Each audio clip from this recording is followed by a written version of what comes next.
The convoy had been traveling together for 3 days. The Velrothi ships were fully repaired, and the humans were escorting them safely through the void sector. Captain Velnaris was beginning to relax. Soon they would reach the nearest starbase and his people would be truly safe. Then the alarm started screaming. "Captain!" Tholarin shouted from his sensor station. "Multiple ships dropping out of faster-than-light travel. 7 vessels. They are surrounding us." Velnaris felt his blood freeze.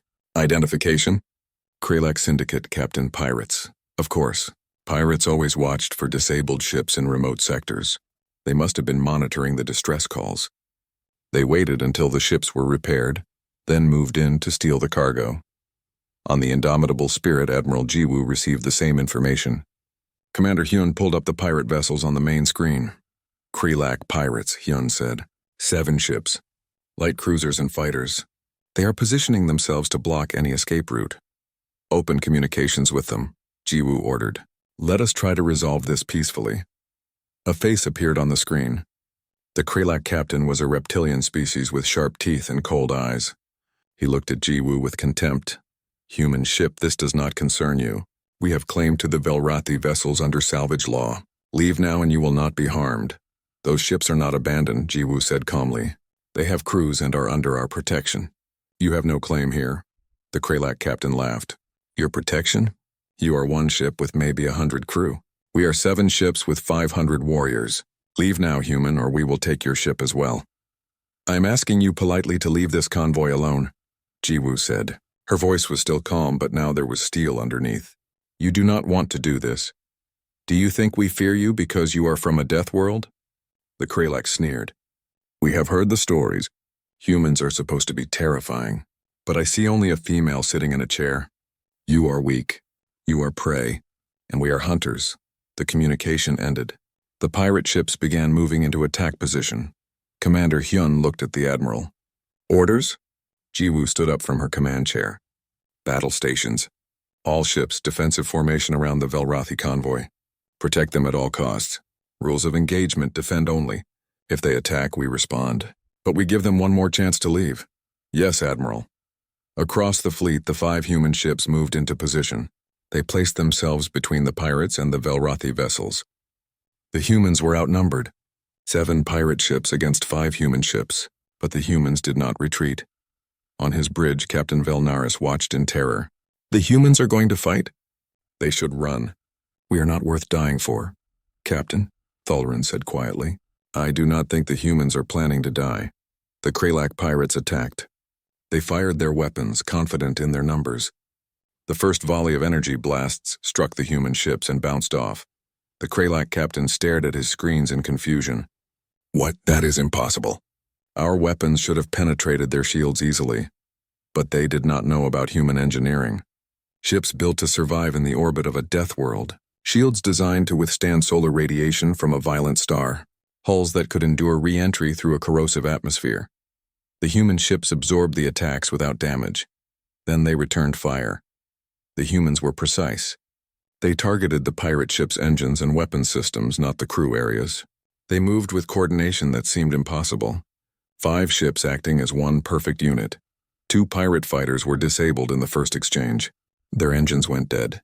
They drifted helplessly in space. The Kralak captain could not believe it. "All ships, attack pattern Delta. Overwhelm them with numbers?" The pirates swarmed the human fleet. They came from all directions at once. It was a tactic that had worked 1,000 times before. No ship could defend against attacks from every angle simultaneously, but the humans did it anyway. Captain J commanded the corvette Perseverance. He flew his ship with the same impossible skill that pilot Jin had shown during the rescue. He anticipated every attack before it came. He moved his ship through space like it was an extension of his own body. A pirate fighter tried to ram him. Jay spun his ship at the last second. The fighter missed by centimeters. Jay returned fire. The fighter's weapons exploded. The pirate ship limped away, disabled but intact. "Boarding craft incoming," Hyun shouted. 3 pirate teams attempting to board the Velrothi ships. "Specialist Mina, deploy your team," Jiwoo ordered. "Stop them." Mina was already moving. She commanded a special operations unit, trained for ship-to-ship combat. Her team of 15 soldiers launched from the Indomitable Spirit in small, fast craft. The pirates had 50 soldiers in their boarding teams. They thought the numbers would be enough. They were wrong. Mina's team intercepted the pirates before they reached the Velrathi ships. The battle happened in the space between vessels. Zero-gravity combat. The hardest kind of fighting. But humans had evolved climbing through trees in 3 dimensions. They had evolved tracking prey that could move in ways they could not. Zero gravity was difficult for most species. For humans, it was just another environment to adapt to. Mina moved through space like she was dancing. She used her momentum perfectly. She struck with precision. One pirate tried to shoot her. She twisted in midair, grabbed his weapon, and used his own momentum to send him spinning into his companions. Her team fought the same way. Fast, efficient, overwhelming. They did not kill unless they had to.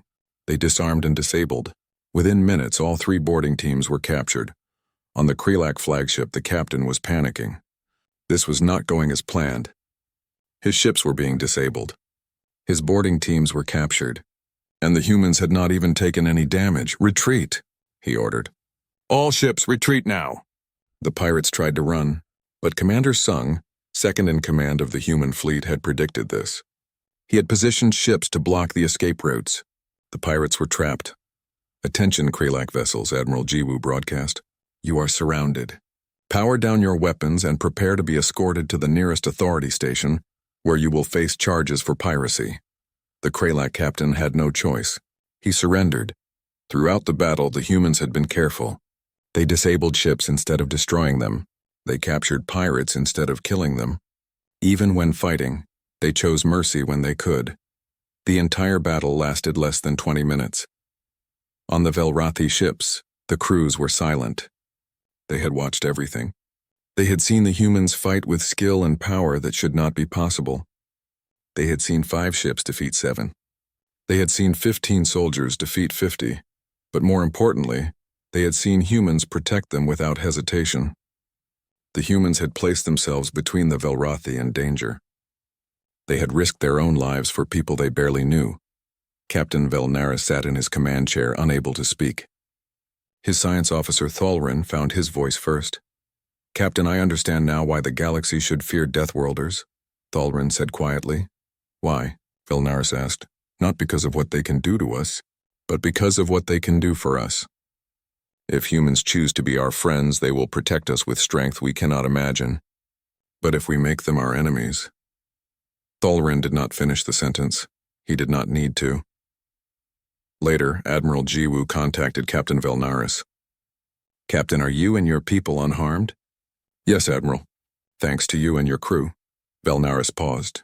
"Admiral Jiwoo, I have no words to thank you properly. You saved us twice. You risked your lives for us." "Why?" Jiwoo smiled. It was a sad, gentle smile. "Captain, you asked me once why humans are kind despite being strong. Let me tell you a secret. We are kind because we are strong. On Earth, the weak must be cruel to survive. They must take what they need. They must fight for every scrap. But the strong, the truly strong, they can afford to be kind. They can protect instead of taking. They can give instead of stealing. We choose kindness because we have the strength to make that choice." Velnaris understood. These humans, these terrifying Deathworlders, they had the power to conquer the galaxy if they wanted, but they chose to save it instead. "Admiral," Velnaris said, "when we reach the starbase, I am going to contact the Galactic Council. I am going to tell them everything. The galaxy needs to know the truth about humans." "The truth?" Jiwoo asked. "Yes, that you are dangerous. But dangerous to our enemies, not to us. That you are strong. But you use that strength to protect, not to harm. That you come from a death world, but you bring life wherever you go." Jiwoo nodded slowly. "Thank you, Captain. That means more than you know." The convoy continued its journey. The Velrathi ships safely surrounded by their human protectors. And word began to spread across the galaxy about the day when aliens pleaded for rescue, and a fleet of Deathworlders arrived to save them instead of conquer them. 2 days after the rescue, the Velrathi convoy was stable enough for the crews to rest. Captain Velnaris accepted Admiral Jiwoo's invitation to visit the indomitable spirit. He needed to understand these humans who had saved his people. The human ship was strange to Velnaris.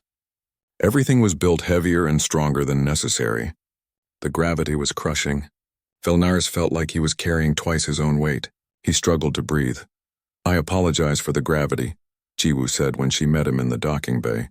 "We can adjust it in the conference room to something more comfortable for you." "You live in this gravity all the time?" Felnaris asked, struggling to stand upright. "This is actually lighter than Earth standard," Jiwoo said. "We keep the ships at 80% of home gravity to be more welcoming to visitors." 80%?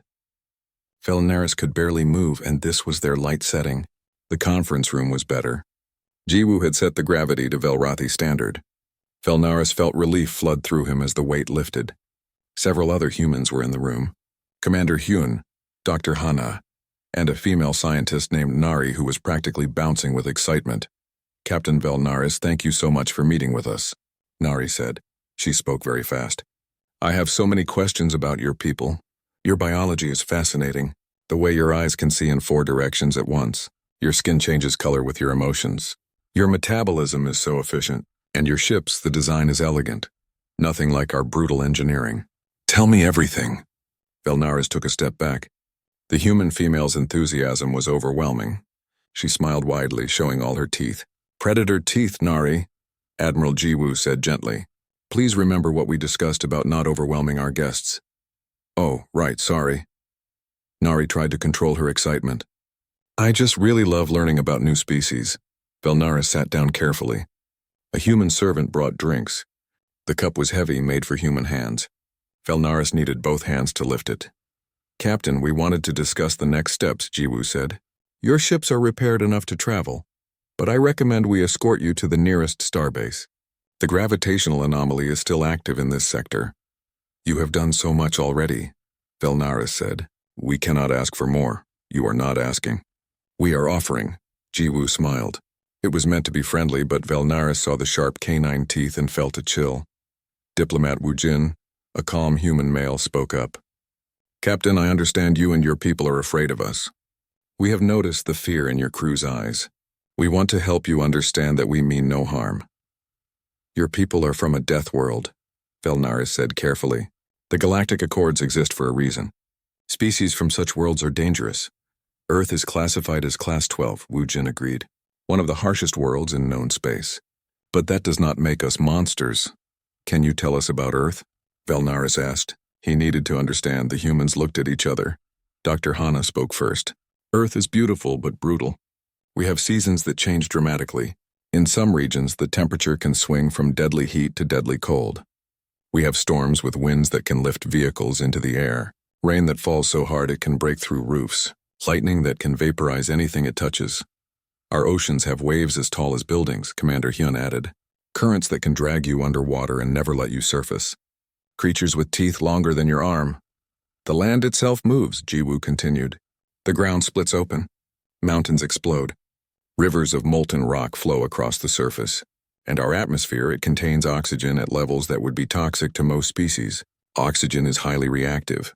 It corrodes metal. It fuels fires. It ages living tissue." Velnaris felt his blood run cold. This was worse than he imagined. "And humans evolved in this?" "We did not just evolve," Nari said excitedly. "We conquered it. We learned to predict the weather. We built cities that could survive earthquakes.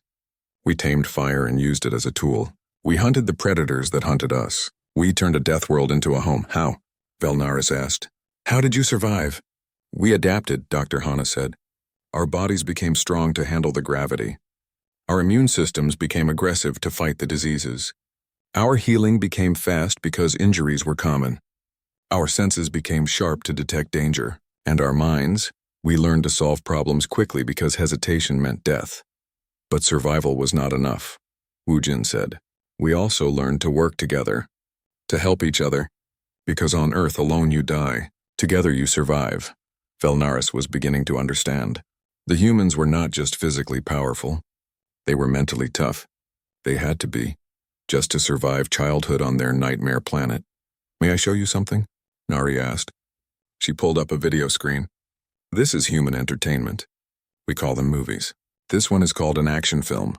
She played a clip. Velnaris watched in horror as humans threw themselves off buildings, drove vehicles at insane speeds, fought with their bare hands, and performed stunts that would kill any Velrathi instantly. Explosions everywhere, violence everywhere. This is entertainment? Velnaris asked weakly. This is fiction, Nari said. Made-up stories. We find them exciting. But the things they do, jumping from high places, the crashes, the fights, no one could survive that. In real life, no, Nari agreed. But we enjoy imagining we could. It is fun. Fun. The humans thought deadly situations were fun. Velnaris felt dizzy. Then Nari showed him something else. Human sports. Velnaris watched humans throw themselves down mountains covered in snow. Humans jumping out of flying aircraft with only fabric to slow their fall. Humans diving into water from heights that should break their bodies. We call these extreme sports, Nari explained. Some humans do them for recreation. Recreation? Velnaris could barely speak. You do these things for fun? When you do not have to? Well, yes, Nari said, confused by his reaction. It is exciting. It makes us feel alive. Velnaris understood now why the galaxy feared Deathworlders. They were not just capable of surviving extreme conditions. They enjoyed them. They sought them out. What kind of species chooses danger when they could choose safety? But then something happened that changed everything. A young Velrathi child, no more than 5 years old, wandered into the conference room. She had gotten separated from her parents during a tour of the medical bay. She saw the adults talking and started to cry. Lieutenant Tay, who had been standing guard by the door, immediately knelt down. He made himself smaller, less threatening. His voice became soft and gentle. Hey there, little one. Are you lost? The child cried harder. Tay slowly reached into his pocket and pulled out something small. A toy. A small stuffed animal from Earth. Look at this, Tay said softly. This is a teddy bear. It is soft. Want to hold it? The child, curious despite her fear, reached out and took the toy. She squeezed it. It was soft and warm. She stopped crying. What is your name? Tay asked gently. Lisa, the child whispered. That is a beautiful name. I am Tay. Do you want me to help you find your parents? Lisa nodded. Tay stood up slowly and held out his hand. The child, trusting now, took it. Her small hand disappeared into his large one. Tay led her out of the conference room carefully, walking slowly so she could keep up. Velnaris watched this with new eyes. The same human who had torn through a frozen ship to rescue his people. The same soldier who had carried 2 adults through vacuum without effort. That human was now walking carefully with a child, being as gentle as a flower in spring. You have children on Earth? Velnaris asked. Of course, Dr. Hana said with a warm smile. We love our children very much. We protect them fiercely. But Earth is so dangerous. Yes, Jiwoo said. That is why we protect them. That is why we become strong. Not to hurt others, but to protect those who cannot protect themselves. Velnaris finally understood. The humans were strong because they had to be. They were tough because their world forced them to be. But they were also kind because they chose to be. That was the difference. They had the power to be monsters, but they chose to be heroes instead. Admiral Jiwoo, Velnaris said slowly, I owe you an apology. I judged your species by your appearance and your planet. I was wrong. You were afraid, Jiwoo said gently. Fear is not wrong. It keeps you alive. But I am glad you are giving us a chance to prove we are more than our teeth and our strength. Later, Tay returned with Lisa and her very grateful parents. The child was still holding the teddy bear. She waved at Tay as her parents led her away. Velnaris watched the soldier wave back with a gentle smile. Yes, he thought. These humans were dangerous. But not in the way he had feared. The situation on the 3rd Velrathi ship was worse than anyone expected. The entire forward section had lost all life support. No heat, no oxygen, just freezing vacuum and darkness. 50 Velrathi were trapped inside, hiding in sealed compartments that would run out of air within the hour. Lieutenant Tay studied the layout on his datapad. We need to go through the dead sections to reach them. No other way. His second in command, a young soldier named Min, looked worried. Sir, those sections have no atmosphere. We will need full environment suits. Even then, it will be dangerous. Then we better move fast, Tay said. He turned to his team. Suit up. We go in 10 minutes. The Velrathi captain of the 3rd ship, a female named Silri, watched the humans prepare. Lieutenant Tay, my people have been trapped for 3 hours. Even if you reach them, they may already be dead. Then we will work fast, Tay said simply. We do not leave people behind. The human team entered the dead section of the ship. Tay led the way with his helmet lights cutting through the darkness. The corridor walls were covered in ice. Everything that could freeze had frozen solid. Tay's suit registered the outside temperature, negative 140 degrees. Cold enough to kill most species instantly. Even with suits, most galactic species would have only a few minutes before their equipment failed in such conditions. But the humans moved through the frozen corridors like they were taking a walk on a cold day. They moved quickly, checking each sealed door for signs of life. "I have movement here," called out Yuna. She was checking a door with her scanner. Life signs, multiple, weak but present. Tay examined the door. It was sealed from the inside. The locking mechanism had frozen solid. "We need to cut through." "That will take too long," said another team member named Bo-Ra. "Let me try something." Bo-Ra was a specialist in zero-gravity operations. She was also incredibly strong, even for a human. She grabbed the door's handle and pulled. Her muscles strained. The frozen metal groaned. Then, with a crack like breaking ice, the door ripped free. Behind her, the Velrathi crew members who were watching through cameras gasped in shock. The door was made of reinforced metal. It weighed over 200 kilograms, and the human female had just torn it off with her bare hands. Inside the compartment, the Velrathi were barely alive. They had been without heat for too long. Their bodies were shutting down from the cold. Yuna immediately began treating them. She worked with incredible speed. Emergency heaters, oxygen masks, stimulants to restart their sluggish metabolisms. Her hands never stopped moving. "We need to get them to the ship," she said to Tay. "They need proper medical attention." "Can they walk?" Tay asked. "No, we will have to carry them." There were 12 Velrathi in the compartment. Each one was unconscious or barely conscious. Tay looked at his team. There were only 6 humans. "We will have to make 2 trips, Min said. "No time," Tay replied. "We carry 2 each." "Move now." Each human picked up 2 Velrathi. The aliens were not small. Each one weighed at least 60 kilograms. But the humans carried them as if they weighed nothing. They moved quickly through the frozen corridors back toward the area with life support. Captain Silri watched in disbelief. The humans were carrying over 100 kilograms each, moving through conditions that should kill them. And they were not even breathing hard. "What are they?" she whispered to herself, back on the indomitable spirit. More Velrathi were recovering in the medical bay. Dr. Hana was explaining human medicine to a Velrathi doctor named Pelmon. "Your healing technology is remarkable," Pelmon said. "I have never seen injuries treated so quickly." "We have had a lot of practice," Hana said with a sad smile. "Earth is not a kind planet. We learned to treat injuries fast because we had to." Pelmon watched Hana work on a Velrathi with severe burns. Her diagnostic equipment was more advanced than anything in the Velrathi medical database. Her treatments were aggressive but effective. "Dr. Hana, may I ask a question?" Pelmon said carefully. "Of course. Your planet, Earth, what is it really like?" Hana paused in her work. She thought about home. "It is beautiful," she said finally, "but also deadly.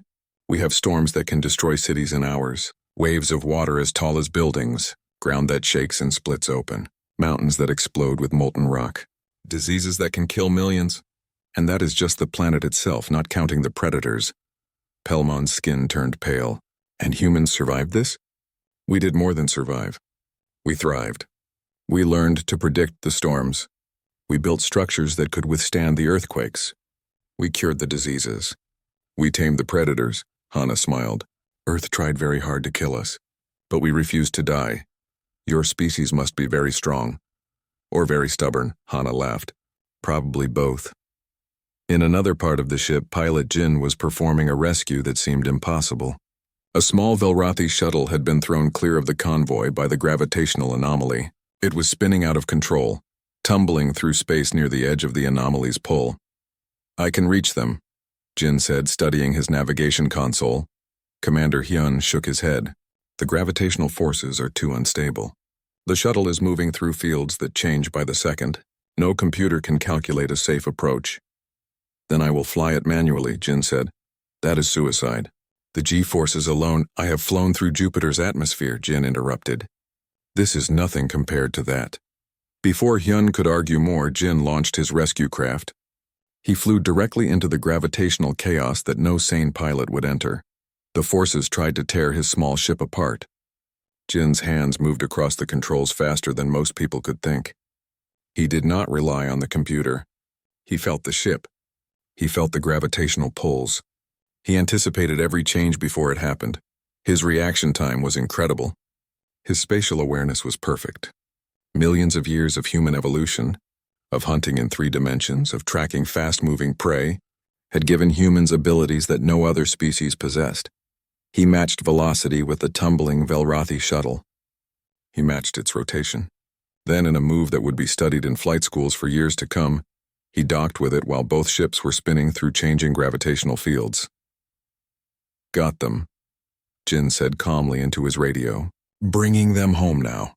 On the bridge of the Indomitable Spirit, the entire crew had been watching. When Jin completed the docking, they erupted in cheers. Admiral Jiwoo allowed herself a small smile. Her people were good at their jobs. Very good. But she also saw the reports coming in from the Velrothi ships. Reports of fear and wonder. The Velrothi were grateful for the rescue, but they were also terrified of their rescuers. "Commander Hyun," Jiwoo said quietly, "how are the Velrothi handling our presence?" Hyun checked his console. "They are frightened, Admiral. They keep comparing us to predators. They do not understand why we are helping them." "Because they need help," Jiwoo said simply. "Yes, Admiral, but to them we are creatures from a nightmare world. They cannot understand why nightmares would choose to save them instead of eat them." Jiwoo sighed. This was the challenge of being human in a galaxy full of species that evolved on gentle worlds. They saw human strength and assumed human violence. They saw human capabilities and assumed human cruelty. They did not understand that humans chose to be kind. That was the whole point. Anyone could be kind when they were weak. It meant nothing. But when you had the power to be a monster, and you chose to be a hero instead, that meant everything. "Keep monitoring the situation," Jiwoo ordered. "Make sure all our people know to be gentle with the Velrothi. We are not here to frighten them. We are here to save them." "Yes, Admiral." By the end of the 6th hour, all the Velrothi were safe. All 4 ships had been stabilized. The injured were being treated. The dead sections were being repaired. And not a single Velrothi life had been lost. It was a miracle. Or at least, it would have been a miracle for any other species. For humans, it was just another day of refusing to give up when things got hard. Admiral Jiwoo stood on the bridge of the Indomitable Spirit and studied the damaged alien ships on her screen. 4 vessels, all dead in space. The reading showed their life support was nearly gone. They had arrived just in time. "Commander Hyun, what is the status of the rescue teams?" she asked. The tactical officer looked up from his console.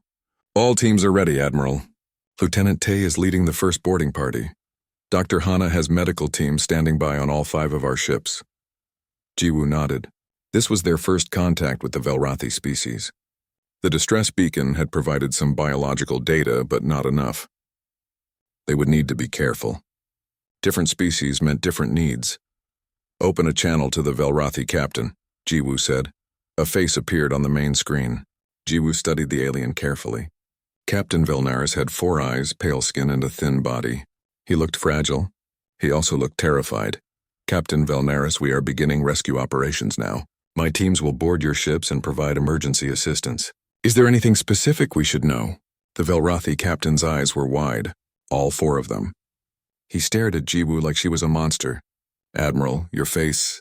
I can see you clearly on my screen." Jiwoo was confused. "Yes, Captain. Is there a problem with the video connection?" No problem. Velnaris stopped talking. He seemed unable to finish his sentence. Commander Hyun leaned closer to Jiwoo. "Admiral, I think he is frightened of us," he whispered. Jiwoo frowned. "Frightened? They were here to help. Why would the Velrothi be frightened?" "Captain Velnaris, I promise you we are here to help." "We mean you no harm," Jiwoo said in her calmest voice. "Your eyes," Velnaris said quietly. "They face forward. Like a predator. And your teeth, I can see them when you speak." Jiwoo understood now. She had read about this in the xenobiology reports. Most intelligent species in the galaxy evolved from prey animals, not predators. They were not used to seeing faces like human faces. Forward-facing eyes meant hunter. Sharp teeth meant carnivore. "Captain, I understand your concern, but we are not here to hunt. We are here to rescue. Please trust us." Velnaris nodded slowly. He did not look convinced, but he had no choice. Jiwoo ended the communication and turned to Commander Hyun. "Make sure all our people know the Velrothi are afraid of us. Tell them to move slowly and speak calmly. We do not want to scare them more than necessary. Yes, Admiral. 20 minutes later, Lieutenant Tay and his team reached the first Velrathi ship. They used a docking tube to connect to the alien vessel. Tay was the first one through the airlock. The Velrathi ship was cold. Very cold. Tay could see his breath in the air. The lights were dim and flickering. He heard sounds of fear from deeper in the ship. Voices crying out in an alien language. This is Lieutenant Tay to Indomitable Spirit. We are inside the first vessel, beginning rescue operations now. His team spread out through the ship. They carried medical supplies, emergency heaters, and portable life support systems. They moved quickly through the corridors. There was no time to waste. Tay found the first group of Velrathi in what looked like a common room. There were at least 30 of them huddled together for warmth. When they saw Tay and his team, they screamed. "It is okay," Tay said, raising his hands to show he was not armed. "We are here to help you." But the Velrathi pressed themselves against the far wall. Parents covered their children with their own bodies. The elderly looked like they were preparing to die. One of Tay's team members, a medic named Yuna, stepped forward slowly. She was small for a human, barely 5 feet tall. She moved carefully, trying not to frighten the aliens more. "Please," Yuna said softly. "We have heaters and oxygen. You are freezing. Let us help you." A young Velrathi, braver than the others, stepped forward. He was shaking with cold and fear. "You are humans?" "Yes," Yuna said. "From Earth. We came as fast as we could." "Earth is a death world," the young Velrathi said. "Yes, it is," Yuna admitted. "But that does not make us monsters. Please let us help you before you freeze." Slowly, the Velrathi allowed the humans to help them. Tay's team set up heaters and gave them emergency oxygen supplies. The Velrathi watched the humans with wide eyes. They flinched every time a human moved too quickly. On the Indomitable Spirit, Dr. Hana was preparing the medical bay when the first injured Velrathi arrived. There had been accidents when the ships lost power. Broken bones, burns from electrical fires, breathing problems from the failing life support. Hana examined her first patient carefully. The Velrathi was an older male with a broken arm. He shook with fear as she touched him. "I am Dr. Hana," she said gently. "I am going to fix your arm. This might hurt a little, but I will be as careful as possible." The Velrathi said nothing. He just stared at her with terrified eyes. Hana worked quickly. Her hands moved with practiced skill. She had treated injuries like this thousands of times. Within minutes, she had the Velrathi's arm in a temporary cast. "There," she said with a smile. "All done. You will be fine." The Velrathi looked at his arm in surprise. "That was very fast." "We have good medical technology," Hana said, "and I have been doing this for a long time." More injured Velrathi arrived. Hana and her team worked without stopping. They treated burns, set broken bones, and helped those who were struggling to breathe. The Velrathi were amazed at how fast the humans worked, and how gentle they were. Meanwhile, Engineer Suho was dealing with a bigger problem. One of the Velrathi ships had a radiation leak in the engine room. It was small but deadly. The Velrathi engineers refused to go near it. The radiation levels were too high. "I will do it," Suho said simply.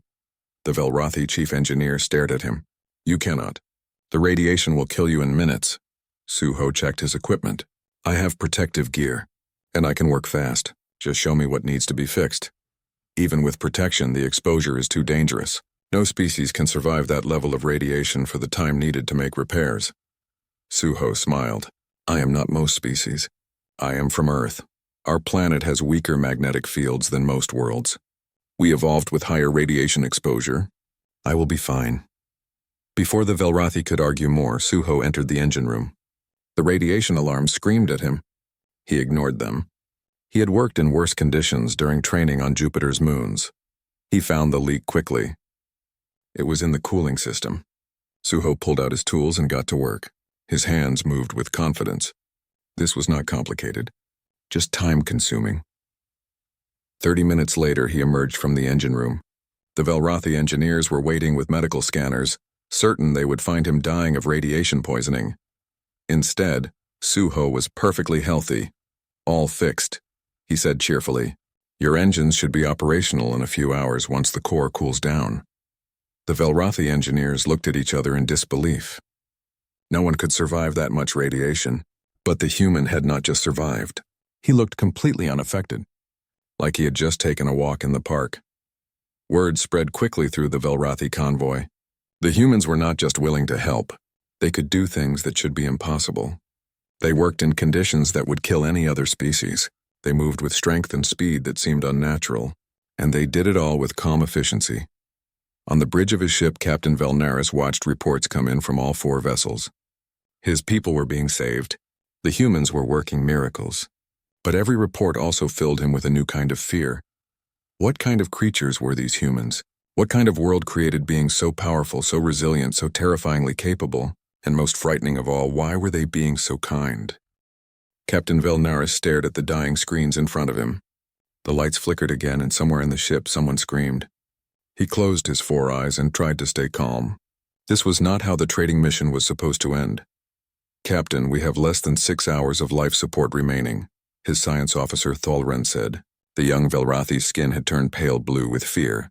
"The other ships in our convoy are in even worse condition." Velnaris looked out the viewport at the 3 other Velrathi vessels floating helplessly in the darkness of space. They had been traveling through the void sector when the gravitational anomaly hit them without warning. One moment they were on course, the next moment all their engines died. The anomaly had ripped through their ships like invisible claws. "Have we received any response to our distress beacon?" Velnaris asked. "Yes, Captain, but—" Tholren hesitated. His hand shook as he checked his console again. The response came from an unknown species. The signal originated from a region of space we have never explored. Velnaris felt a small spark of hope. "Can they help us?" "I do not know, Captain. I accessed the Galactic database to learn about them.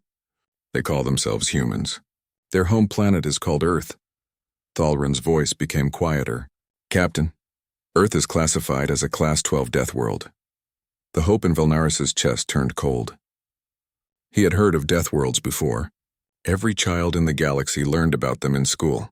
They were nightmare planets where everything tried to kill you. Extreme gravity, poisonous atmospheres, violent weather, deadly predators everywhere. Class 12? Velnaris repeated. "That is almost the highest classification." "Yes, Captain. The database has very little information about humans. There are warnings, many warnings." Tholren brought the information up on the main screen. "It says that humans evolved as apex predators. Their planet has gravity 3 times the galactic standard. The atmosphere contains high levels of oxygen, which is corrosive to most species. The database recommends extreme caution when dealing with death world species." Velnaris read the warnings on the screen. His hope faded with each line. The Galactic Accords restricted contact with death world species. There were good reasons for those restrictions.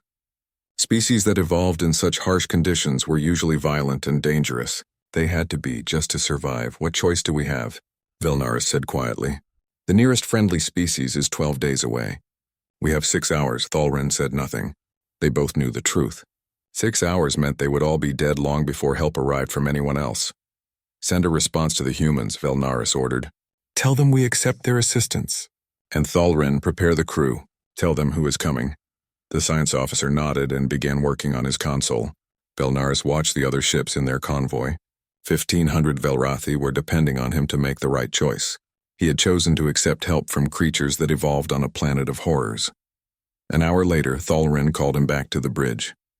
"Captain, I have been reading more about Earth. I think you should see this." Velnaris walked to the science station. His legs felt weak. The life support was failing faster than they predicted. The air already smelled wrong.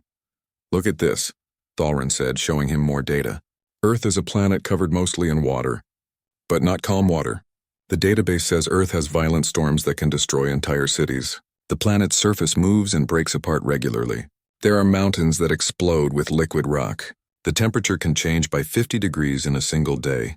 And humans evolved there?" Velnaris could barely believe it. "Yes, and there is more, Captain. Earth had many predator species. Creatures with sharp teeth and claws. Creatures that could run faster than our fastest vehicles. Creatures that hunted in packs. And humans survived all of them. More than survived. They became the dominant species." Velnaris felt his blood run cold. What kind of creatures could survive that? "I do not know, Captain. But we are about to find out." The crew spread the news quickly. Soon everyone on all 4 ships knew that humans were coming.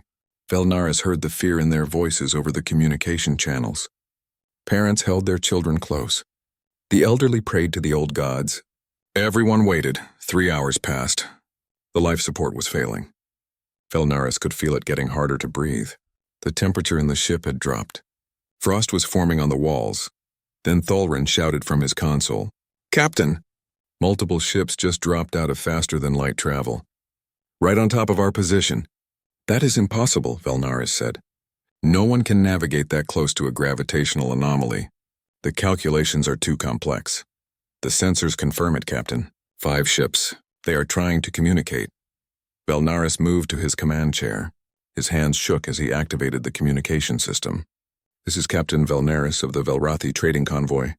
We received your response to our distress call." A voice came through the speakers. It was strange and different from any voice Velnaris had ever heard, but it was calm and steady. "Captain Velnaris, this is Admiral Jiwoo of the Earth Defense Cooperative. We received your distress call. We are here to help you." The voice was female, Velnaris thought. It sounded almost friendly, but he knew what humans were. He had read the database. He had seen the warnings. "Admiral Jiwoo," Velnaris said carefully, "we are grateful for your response. Our situation is critical. We have less than 3 hours of life support remaining." "We understand, Captain. We are already scanning your ships. My teams are preparing for immediate rescue operations. We will have people aboard your vessels within 30 minutes. 30 minutes. Velnaris had expected hours of preparation. How could they move so fast? "Admiral, you should know that our biology is very different from yours. Our atmosphere requirements. We have your biological data from your distress beacon, Captain. My medical team is already preparing. Do not worry. We have experience with many different species." The communication ended. Velnaris looked at Thulren. The science officer looked terrified. "Bring up visual on the human ships," Velnaris ordered. The main screen changed. 5 ships appeared. They were nothing like Velrathi vessels. The human ships were angular and dark. They looked aggressive. They looked like they were built for war, not exploration. "Captain," Thulren whispered, "what have we done?" Velnaris had no answer. He had invited Deathworld predators onto his ships. He had no choice. But now, watching those dark vessels move toward them with frightening precision, he wondered if they had escaped one death only to meet another. All around the bridge, his crew watched the screens in silence. They were about to meet humans face to face. Creatures from a nightmare world. Creatures that evolved in conditions that would kill any Velrathi in seconds. Velnaris stood straight and tried to look brave for his crew. But inside he was more afraid than he had ever been in his long life. The humans were coming, and there was nothing he could do but wait.